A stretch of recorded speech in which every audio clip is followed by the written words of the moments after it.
खास करके जैसे यूपी में सरकार की तरफ से जो निर्णय हुए, तो आप उनके विरोध में हैं। आप कह रहे हैं कि सरकार का भले आप हिस्सा हैं, बीजेपी के भले ही आप बहुत मजबूत पार्टनर हैं, अहम सहयोगी हैं, लेकिन उसके बावजूद भी आप जहां विरोध कर सकते हैं इन मुद्दों का विरोध करते हैं।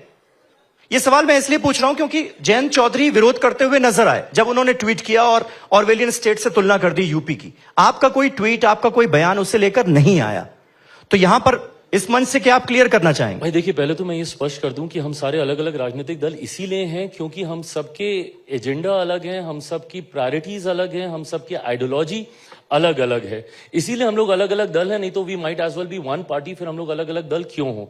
गठबंधन में हम लोग एक साथ इसलिए आते हैं क्योंकि एक कॉमन हम लोग विजन को लेकर हम लोग चलते हैं और उसके लिए सारे घटक दल जिनमें समानता होती है विचारधाराओं में, वो एक साथ आने का प्रयास करते हैं। इसीलिए ऐसे में मेरे कंसर्न्स, मेरी प्रायोरिटीज अलग हैं और समय समय पर जब भी मुझे लगा कि मेरी प्रायोरिटीज या मेरा जो एजेंडा है उसके साथ अहित हो रहा है, लेटरल एंट्री जैसा विषय या वफ्त का जब ये विधेयक आया, तो उस वक्त मैंने स्पष्ट तौर पे गठबंधन के भीतर, और जब आप गठबंधन में होते हैं कई बार आपको ये प्लेटफॉर्म मिलता है अपनी बातों को गठबंधन के भीतर भी रखने का। हर चीज सार्वजनिक मंच पे रखी जाए उसकी जरूरत नहीं होती है, और अगर गठबंधन के भीतर रखकर अगर उस चीजों को आप दबे शब्दों में अगर आप अपने हिसाब से चला पाते हैं तो अच्छी बात है। नहीं तो जब आप इसको मौखिक होकर ज्यादा बोलेंगे तो वो विवाद उधर का अलग और गठबंधन के भीतर का ज्यादा होने लग जाता है, और फिर ये होने लगता है कि चिराग पासवान एनडीए को आंख दिखा रहे हैं, एनडीए से अलग हो रहे हैं, ये हो रहा है, दुनिया भर के विवाद समीर, मैं अलग शुरू की क्योंकि बात कर रहे हैं तो फिलहाल मैं आपसे सवाल यही करना चाहती हूँ कि इस चुनाव में आपको लगता है विरोधियों का गठबंधन उनके लिए खुद मुसीबत भी खड़ी कर रहा है? एब्सोल्युटली। जिस तरीके से बिहार में अगर आप देखें, मुझे पता नहीं इनके गठबंधन का बिहार में क्या नाम है, यूपी है, महागठबंधन है, इंडिया अलायंस है, जो भी है, ये लोग बिहार में ये सारे दल जो एक साथ आए हैं, इसी में वर्चस्व की जो लड़ाई अब देखने को मिल रही है। खासतौर पे कांग्रेस जैसे दल अब अपने आप को एसर्ट करने लगे हैं बिहार में। ये दिखाता है कि वो टकरार आने वाले दिनों में शायद और बढ़ेगी। महत्वाकांक्षाएं दोनों दल में काफी हावी हैं। कांग्रेस भी अब अपने फुटप्रिंट स्ट्रॉन्ग करना चाहती है बिहार में, और करना भी चाहिए भाई। राष्ट्रीय पार्टी है और एक लंबे समय तक बिहार में उनकी सरकारें रही, और आज आप किसी के पिछलग्गू होकर इतने समय से चल रहे हैं, तो ऐसे में अगर कांग्रेस अपने आप को एसर्ट करना चाहती है, अच्छी बात है। बट इस एसर्ट करने में और महत्वाकांक्षाओं की इस रेस में दरारें आने वाले दिनों में बढ़ेंगी। मैं ये मानता हूं संभवतः चुनाव आते आते तक महागठबंधन टूटता हुआ भी दिखाई देगा। एक बार फिर एक और ज्वलंत मुद्दा, संघ प्रमुख मोहन भागवत ये कहते हैं कि हर मस्जिद में शिवालय ढूंढने की कोशिश नहीं की जानी चाहिए। लोग घूम फिर के यही हिंदू क्योंकि चिराग भाई, ये एक बड़ा मुद्दा बनता हुआ नजर आ रहा है, और बिहार में भी 17% मुस्लिम वोट बैंक है। वो आपको सुनना चाहता है, आपकी पार्टी की स्टैंड। मुस्लिम वोट बैंक नहीं है भाई, वो बिहारी है।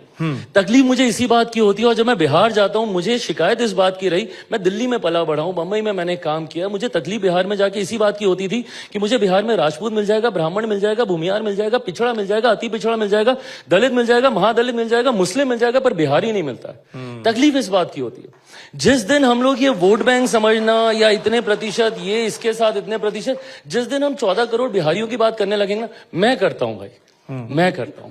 और इसीलिए जब ये बहुत अच्छा है, वो बहुत अच्छा है, और इसीलिए आपकी ये साफगोई जो है उससे लोग इंप्रेस होते हैं, खास करके युवा इंप्रेस होते हैं उससे।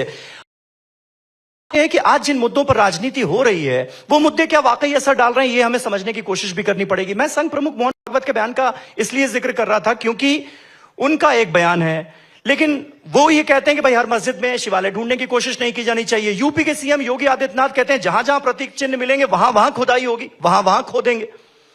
तो सवाल यह है कि आपकी पार्टी का स्टैंड क्या है, आप किसकी मानेंगे? संघ प्रमुख की? मैं संघ प्रमुख की बात से योगी आदित्यनाथ की सहमत हूं। संघ प्रमुख या समाज किसकी माने? मैं ये कहना वाली थी कि हाँ, समाज किसकी माने। समाज के ऊपर छोड़ते हैं कि उनको किसकी मानना है। मैं आपने मेरी सोच पूछा, मैं अपने बारे में मैं बोल सकता हूं, मैं उनकी बात से मैं सहमत हूं। इतिहास के पन्नों को खंगालने की जरूरत नहीं है भाई, और मैं नहीं सहमत हूं इस बात से। भले वो मेरे सहयोगी करें या विपक्ष के करें, हम लोगों ने सपा के भी सांसद को इतिहास के कई किरदारों को सामने लाते हुए देखा है। ऐसा नहीं है कि हमारे सहयोगी नहीं करते, यहां से भी होता है। मैं नहीं सहमत, उनको इतिहास में रहने देना।